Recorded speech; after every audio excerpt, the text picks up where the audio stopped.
अमित शाह ने मुंबई में बीजेपी का संकल्प पत्र जारी कर दिया है। और अपने संकल्प पत्र में बीजेपी ने कई बड़े चुनावी वादे किए। इनमें अगले 5 साल में 25 लाख नौकरियों का वादा भी है। इसके अलावा महिलाओं को हर महीने 2100 रुपए देने का वादा और वृद्धा पेंशन 1500 रुपए से बढ़ाकर 2100 रुपए करने का वादा भी शामिल है। अमित शाह ने बीजेपी के संकल्पों को पत्थर की लकीर बताया है। तो संकल्प पत्र यहां पर जारी कर दिया गया है। बीजेपी की ओर से सबसे बड़ा फोकस महिलाओं पर रहा, वृद्धजनों पर रहा, युवाओं पर रहा, रोजगार पर रहा और ऐसे में अब इसी राह पर लगातार बीजेपी आगे बढ़ती हुई भी नजर आएगी। केंद्रीय गृह मंत्री अमित शाह की तरफ से संकल्प पत्र जारी कर दिया गया है।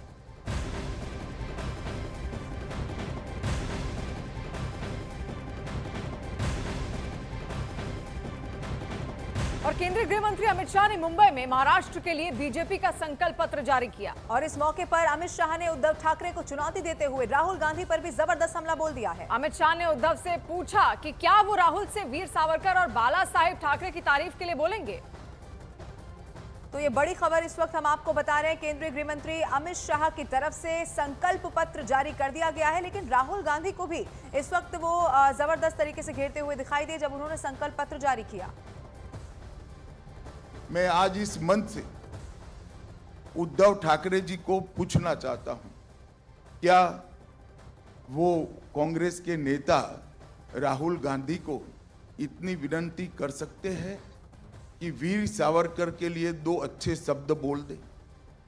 क्या कांग्रेस का कोई नेता सम्माननीय बाला साहब ठाकरे के सम्मान में 2 वाक्य अच्छे बोल सकता है क्या? ये अंतर विरोध के बीच में अघाड़ी की सरकार बनाने का स्वप्न लेकर जो लोग निकले हैं, उनको महाराष्ट्र की जनता जान ले, ये बहुत जरूरी है। उद्धव जी, आप कहां बैठिएगा इसका फैसला आपको ही करना है, हम नहीं कर सकते। आपको ही करना चाहिए, आपने ही करा है, मगर कहां बैठे हो वो जगह मैं जरूर याद कराना चाहता हूं। आप 370 हटाने के विरोध करने वालों के साथ बैठे, आप राम जन्मभूमि के निर्माण का विरोध करने वालों के साथ बैठे, आप सावरकर जी के लिए अपशब्द कहने वालों के साथ बैठे, आप संभाजी नगर नाम का विरोध करने वालों के साथ बैठे हो, सीएए और यूसीसी लाने का विरोध करने वालों के साथ बैठे हो, और आप वक्फ बोर्ड के अंदर आने वाले सुधारों के बिल का विरोध करने वालों के साथ। मित्रों, मैंने अखबारों में देखा, दस्तावेज भी देखा है। उलेमाओं की कॉन्फ्रेंस ने, उलेमाओं की एक संस्था ने मांग की कि माइनॉरिटी को आरक्षण दिया जाए, और कांग्रेस के अध्यक्ष नाना पटोले जी ने इस मांग को स्वीकार करने का पत्र, एक्नॉलेजमेंट एक दिया है। मैं महाराष्ट्र की जनता को पूछना चाहता हूं, क्या कांग्रेस पार्टी के ये मंसूबे के साथ आप सहमत हैं क्या? एसटी, एससी, ओबीसी, दलितों का, आदिवासियों का और पिछड़ों का आरक्षण लेकर मुस्लिमों को देने के पक्ष में महाराष्ट्र की जनता है क्या? हमारा संविधान धर्म के आधार पर आरक्षण के पक्ष में नहीं।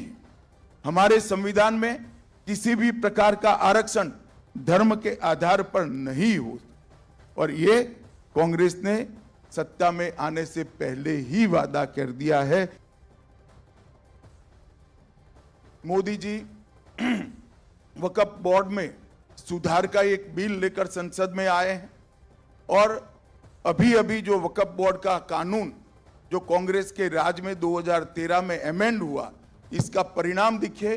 कर्नाटक के गांव वक्फ के कानून के तहत वक्फ की संपत्ति घोषित कर, किसानों की भूमि, लोगों के घर, यहां तक कि मंदिर भी वक्फ की संपत्ति घोषित कर दिए गए।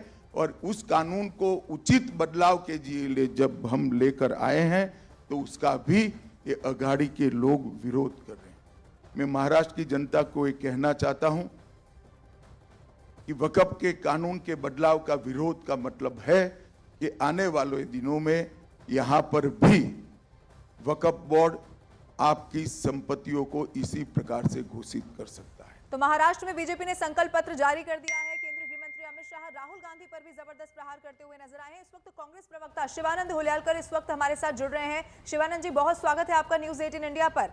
बीजेपी ने संकल्प पत्र जारी कर दिया है और अब से थोड़ी देर के बाद कांग्रेस भी पूरी तरह से तैयार है घोषणा पत्र जारी करने के लिए। राहुल गांधी पर आपसे सवाल करेंगे, लेकिन आपकी प्रतिक्रिया इस घोषणा पत्र को लेकर सबसे पहले, जो संकल्प पत्र जिसे बीजेपी ने नाम दिया है। देखिए, छत्रपति शिवाजी महाराज शाहू फुले अंबेडकर इस महाराष्ट्र भूमि में आदरणीय देश के होम मिनिस्टर अमित शाह जी को कुछ भी बोलने का अधिकार नहीं है। ये सब जुमला जुमला इनका सब जुमला है ये। दूसरी बात, महाराष्ट्र में जो उद्योग धंधे सब गुजरात जा रहे हैं उस बारे में नहीं बात कर रहे हैं। वीर सावरकर की इतना इतना इनको लगा है तो वीर सावरकर को इन्होंने भारत रत्न क्यों नहीं दिया? फिर उद्धव ठाकरे के इतना, बाला साहब ठाकरे के बारे में इनको इतना इतना इतना इनको चोट लगा है, तो फिर उद्धव को तोड़ने का क्या जरूरत था? मराठी मानुष की हर्ट करने की क्या जरूरत था? इनका एक ही जुमला है, सब झूठ बोलना है। बेरोजगार चरम पर्श पर पहुंचे हैं, फार्मर आत्महत्या प्रमाण बढ़ गया है, बेरोजगारी बढ़ गया है, महिलाओं के अत्याचार बढ़ गया है, लॉ एंड ऑर्डर फेल्यूर है। महाराष्ट्र में पहला नंबर 1 पे थे महाराष्ट्र, आज महाराष्ट्र 10वें नंबर पर गए हुए हैं। ये दुख की बात है कहते समय। और महाराष्ट्र विकास आघाड़ी, हमारा नेता राहुल गांधी जी के नेतृत्व में, मल्लिकार्जुन खड़गे की नेतृत्व में महाराष्ट्र में महालक्ष्मी योजना गरीब, दलित, वंचित सब महिलाओं के लिए 3000 रुपए देने का हमने फैसला लिया है। महिलाओं के लिए बस मुफ्त पूरा महाराष्ट्र में, कहीं भी अपने माता भगिनी कहीं भी जाए उनको फ्री हमने मुफ्त बस सेवा रखे हैं। दूसरी बात, शिवानंद जी आपके पास आएंगे। आपका आपने जो कुछ भी बोला यहाँ पर, इस वक्त शहजाद पूनावाला भी हमारे साथ जुड़ रहे हैं बीजेपी से, उनसे भी यहाँ पर रिएक्शन जान लेते हैं। शहजाद पूनावाला, आपने सुना होगा शिवानंद ने यहाँ पर क्या कहा। उन्होंने कहा कि अगर इतनी ही उनको फिक्र है तो वीर सावरकर को भारत रत्न अब तक क्यों नहीं दे दिया, बाला साहिब को भारत रत्न अब तक क्यों नहीं दे दिया? क्या रिएक्शन इस पर आपका? सबसे पहले तो कांग्रेस जब अपनी गारंटी गिनाती है तो हिमाचल में 1500 रुपए कितनी महिलाओं को मिले वो भी साथ में बता दे 200 यूनिट फ्री कितना दिया वहाँ पर। यहाँ पर लाड़की बहन योजना का जो 1500 से 2100 हम कर रहे हैं, उसका विरोध करते करते कांग्रेस कोर्ट गई। पर दूसरी बात, शिवानंद जी से केवल इतना बोली, शिवानंद जी तो केवल एक मात्र प्रवक्ता है, छोटे नेता है। राहुल गांधी से अधिकृत रूप से लिखवा के दे दे कि बाला साहब ठाकरे जी को और सावरकर जी को, दोनों को भारत रत्न की मांग कांग्रेस पार्टी अधिकृत रूप से करती है। और जो सावरकर जी के विषय में अब तक कांग्रेस ने बोला डरपोक है, कायर है, इन सारे वक्तव्यों को वो वापस लेती है। एक बार बोल दीजिए। देखिए, सवाल कांग्रेस से नहीं है मैडम, सवाल है उद्धव जी से। उद्धव जी ने विचारधारा जिहाद की है। विचारधारा जिहाद ऐसी कि मंदिर विरोधियों के साथ बैठ गए, 370 हटाए जाने के विरोधियों के साथ बैठ गए, उनके साथ बैठ गए जो देश में 2 संविधान चाहते हैं, जम्मू कश्मीर में 370 हटने का विरोध करते थे। उनके साथ बैठ गए जो उलेमा बोर्ड के फतवे पे रजामंदी और कबूल बोलते कि 10% मुस्लिम आरक्षण देंगे। किसका आरक्षण देंगे? ओबीसी का काट कर, ओबीसी समाज का आरक्षण काट कर ये मुसलमानों को 10% देंगे, मतलब कि अम्बेडकर जी के संविधान के खिलाफ जाकर देंगे। और ये मुस्लिम बॉडी, 180 मुस्लिम बॉडी ने जो फतवा दिया है कि हम एनडीए को